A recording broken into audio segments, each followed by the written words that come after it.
केंद्र सरकारच्या जलजीवन अभियान, प्रधानमंत्री कृषी सिंचन योजना, जलसंचय जनभागीदारी तसंच राज्यातील विविध जलसंधारण आणि सिंचन योजनांच्या कामांना सर्वोच्च प्राधान्य देऊन महाराष्ट्र दुष्काळमुक्त करण्यासाठी सर्वतोपरी प्रयत्न केले जातील, अशी ग्वाही मुख्यमंत्री देवेंद्र फडणवीस यांनी दिली आहे. केंद्रीय जलसिंचन मंत्री सी.आर. पाटील यांच्या अध्यक्षतेखाली आज नवी दिल्लीत याबाबत झालेल्या उच्चस्तरीय बैठकीत महाराष्ट्राकडून व्यक्त केलेल्या अपेक्षांना केंद्र सरकारकडून सकारात्मक प्रतिसाद देण्यात आला, असं त्यांनी सांगितलं. अपूर्ण प्रकल्प पूर्ण करण्यासाठी अतिरिक्त निधीच्या राज्य सरकारच्या मागणीला केंद्राकडून सकारात्मक प्रतिसाद मिळाल्याचं ते म्हणाले. जलजीवन अभियानामधील उर्वरित प्रकल्प पूर्ण करण्यासाठी केंद्र सरकारकडून मोठ्या प्रमाणावर आर्थिक मदत देण्याचं आश्वासन या बैठकीत देण्यात आलं. राज्यातील 75% जास्त पूर्ण झालेल्या योजना तसंच 50 ते 75% दरम्यान पूर्ण झालेल्या योजनांना प्राधान्यानं निधी दिला जाणार आहे.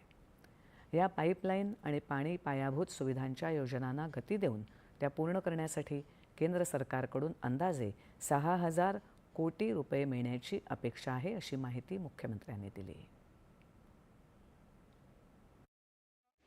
काय कंप्लायन्सेस आहेत ते कंप्लायन्सेस आपण केलेले आहेत आणि आता ॲडिशनली आपल्याला त्याच्यामध्ये जो काही निधी आहे त्याची मागणी आपण केली आहे. आपल्याला केंद्र सरकारने आश्वस्त केलं आहे की यावर्षी 75%पेक्षा जास्त ज्या स्कीम्स आपल्या पूर्ण झाल्या आहेत त्याच्याकरता आपल्याला पैसा मिळणार आहे.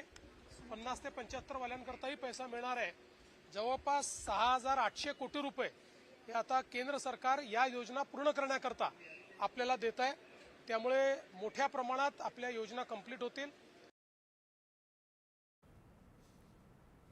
पूर्ण झालेल्या पाणीपुरवठा योजनांचं स्थानिक गावं, ग्रामपंचायती, तालुके आणि जिल्हा पातळीवर अचूक प्रमाणीकरण करण्यात येणार असल्याचं मुख्यमंत्र्यांनी सांगितलं. राज्य आणि केंद्र अधिकाऱ्यांनी 90% योजनांचा सविस्तर आढावा घेतलाय. सद्यस्थितीत आढळून आलेल्या त्रुटी दूर केल्या जात आहेत.